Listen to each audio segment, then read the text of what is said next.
एक अंधी बुढ़िया थी, रोज गणेश की पूजा अर्चना किया करती थी, माला भी फेरती थी। गणेश जी प्रसन्न होकर बोले, बुढ़िया जो तेरी इच्छा हो मांग ले। बुढ़िया बोली, महाराज मुझे तो मांगना नहीं आता, मैं क्या मांगूं।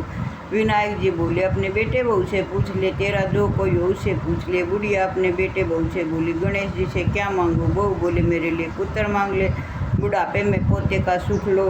बेटे से पूछा तो बेटा बोला, धन मांग ले, धन हो जाएगा तो सब कुछ हो जाएगा। पड़ोसन से पूछा तो बोली, बेटे बहू किसके हैं, तू तो अपना स्वास्थ्य मांग ले, नहीं तो बुढ़ापे में दुख पाएगी, पड़ी पड़ी सड़ेगी। अब बुढ़िया चक्कर में पड़ गई, सोचती सोचती सो गई। सुबह उठी, नहा धोकर पूजन किया और गणेश जी आए, बोले, क्यों बुढ़िया पूछ लिया। बुढ़िया बोली, महाराज पूछ लिया, आप मुझे यह वरदान दो कि मैं अपने पोते को सोने के कटोरों में दूध पीता देखूं। विनायक जी बोले, बुढ़िया तू तो बहुत बोली जीती थी और मांगने के समय सब कुछ ही मांग लिया, ऐसा ही होगा। ऐसा कहकर धीरे धीरे बुढ़िया के धन धान्य की प्राप्ति होगी और बहू के लड़का भी होगा और बुढ़िया का स्वास्थ्य भी अच्छा होगा। विनायक जी महाराज बुढ़िया को टूटा, ऐसा सब को टूटे जो कहानी सुने ओंकार भरे। बोलो गणेश भगवान की जय। कार्तिक पक्ष की चतुर्थी को करवा चौथ कहते हैं। स्त्रियों का मुख्य त्यौहार है। सौभाग्यवती स्त्रियां पर पति के स्वास्थ्य के लिए यह व्रत रखती हैं। इस दिन निर्जल व्रत करें। चंद्र दर्शन के बाद चंद्र को अर्घ्य दे कर भोजन करना चाहिए। कई स्त्रियां परस्पर चीनी या मिट्टी का करवा चाहिए। कई स्त्रियां परस्पर चीनी या मिट्टी का करवा आदान प्रदान करती हैं। स्त्रियों का बायना निकाले हुए अपनी सासू का चरण छूकर उन्हें दे दे। कथा, एक साहूकार जिसके 7 बेटे और 1 बेटी थी, सातों भाई बहन एक साथ बैठकर भोजन किया करते थे। एक दिन कार्तिक को चौथ का व्रत आया तो भाई बोला, बहन आओ भोजन करें। बहन बोली कि आज करवा चौथ का व्रत है, चांद उगने पर ही खाऊंगी। तब भाइयों ने सोचा कि चांद उगने तक तो बहन भूखी रहेगी। एक भाई ने दिया जला दिया, दूसरे भाई ने छलनी लेकर उसे ढक दिया और नकली चांद दिखाकर बहन को दिखा दिया और चांद निकल आया यह कहकर अर्घ दिलवा दिया। बहन ने अपनी भाभियों से कहा, चलो अर्घ दे दे। भाभियाँ बोली, तुम्हारा चांद होगा, हमारा नहीं होगा।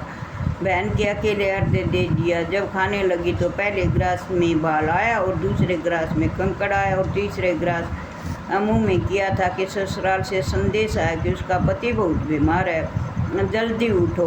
माँ ने लड़की को विदा करते समय कहा कि रास्ते में जो कोई मिले पाछू कर उसको अखंड सौभाग्य का जो आशीष दे, उसको ये पल्ले पर बंधा हुआ 1 रुपया का सिक्का निकाल कर दे देना। बहन सब भाइयों से विदा लेकर रास्ते में जो मिला उसने आशीष दिया, लेकिन उन्होंने सातों भाइयों और तुम्हारे भाई सुखी रहिए आशीष दिया, लेकिन सुहागन होने का आशीष किसी ने नहीं दिया। जब वह ससुराल पहुंची तो दरवाजे पर उसकी छोटी ननद खड़ी थी।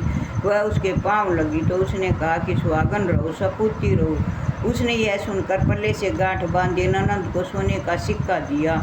जब भीतर गई तो सास ने बताया कि उसका पति धरती पर पड़ा और वह उसके पास जाकर उसकी सेवा के लिए बैठ गई।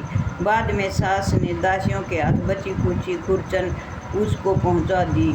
समय बीतता बीतता मार्गशीर्ष आया और चौथ के दिन चौथ माता प्रकार समय बीत चौथ माता बोली, करवा ले 7 भाइयों की करवा ले। लेकिन जब उसे चौथ माता नहीं दिखी तो वह बोली, हे माता आपने मुझे ही उजाड़ा है, आप ही मेरा उद्धार करोगी, आपको मेरा सुहाग देना पड़ेगा। तब उस चौथ माता ने बताया कि पौ की चौथ आएगी, वह मेरे से बड़ी है, उसे यह कहना, वही तुम्हारा सुहाग देगी। पौष के बाद माघ फागुन चैत बैसाख जेठ साढ़ सावन भादुआ सभी चौथ चलेगी। यह कहकर चलेगी कि आगे वाली से कहना।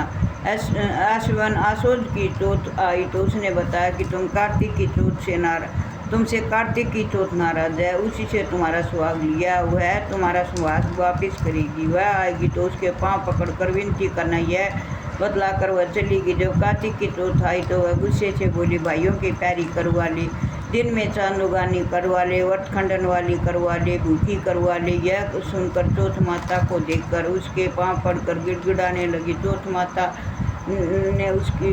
ने कहा कि आप मुझे सुहागन करें, तो माता बोली पापिन हत्यारिन, मेरे पाप पकड़ कर क्यों बैठ गई। तब वह बोली जो मुझसे भूल हुई है क्षमा करो, अब भूल नहीं करूँगी। चौथ माता प्रसन्न होकर अपनी आँखों से काजल व नाखून से मेहंदी और चीके से रूल लेकर उसकी छोटी उंगली में उसके आदमी पर छीटा दिया। वह उठकर खड़ा हो गया और आज मैं बहुत सोई है कहता हुआ खड़ा हुआ। तब उसने कहा आप तो 12 महीने से सोए हुए हैं, अब जाकर चौथ माता ने मेरा सुहाग लौटाया है।